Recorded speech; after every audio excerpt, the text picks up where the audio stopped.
Hi, this is a 3-minute yoga snack that you can do after you've been sitting at your desk for a while. You'll need a wall and a block. Start standing with your feet a little wider than hip distance and begin to sway your hips side to side. When we sit at our desk for a long time, what happens is that the hip stabilizers of the glutes, the 3 muscles to the glutes, start to fall asleep. And then take some circles with your hips.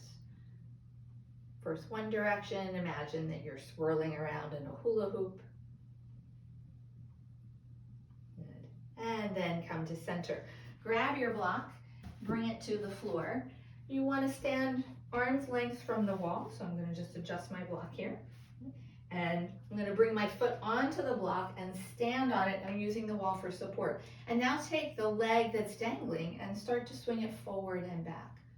We're using gravity to create a little length in the muscles, but this is also warming them up for our next activity. Good. After you've done that maybe 4 or 5 times, come to stillness. Stand up tall on the foot that's on the block, and then begin to bring the hip up as if you were trying to hike your hip up, and then drop it down. You're going to feel a lot of work of stabilizing in the hip that's in your standing leg, but you're also going to feel some work in this hip. And we'll do that maybe 4 or 5 times. Then let the leg dangle. Step down from your block and step off, step away from the wall. Take a moment to notice how your hips are feeling. You might even walk around the room a little, and then we'll do the other side. I'm going to move my block away from the wall. You could certainly turn around. So I just have space for my leg. Stand up on the block and start that swinging. Just a few times. Unless it feels really good, do it longer. And then bringing that leg to stillness. Remember to stand tall on the leg that's on your block, and then do your hip hike. And you're going to feel that you're waking up these muscles in the standing leg while also isolating and using those hip flexors.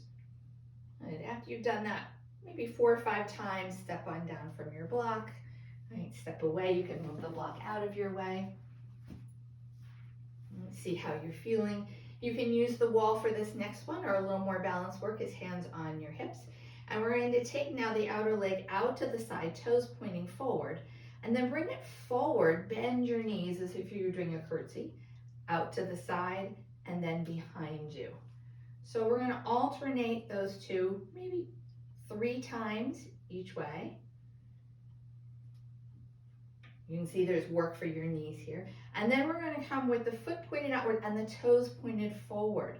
Notice the tendencies to lean towards the wall. Again, stay tall on that standing leg. Use the wall for support. Make sure you're breathing. Maybe 3 breaths, 4, and then release that leg down.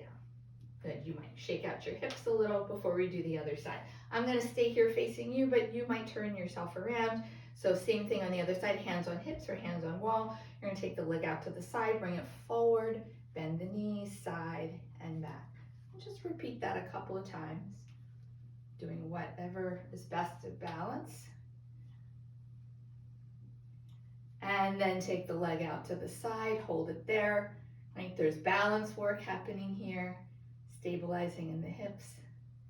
Good. And then release that foot down. Again, a little shake side to side. And to finish off this really quick brain and yoga snack, bring your hands to the wall and then walk yourself back to a standing down dog. You want to have ankles, knees, and hips lined up. Walk your hands down so that they're directly in front of your shoulders. Stretch your spine back. You can bend your knees a lot so you feel the stretch in your back, or you can straighten the legs so you get more of a hamstring stretch. Take 1 to 2 breaths here, and then walking yourself in, right, release it. And you're ready to get back to whatever the work is for today. Hope you enjoyed this yoga snack.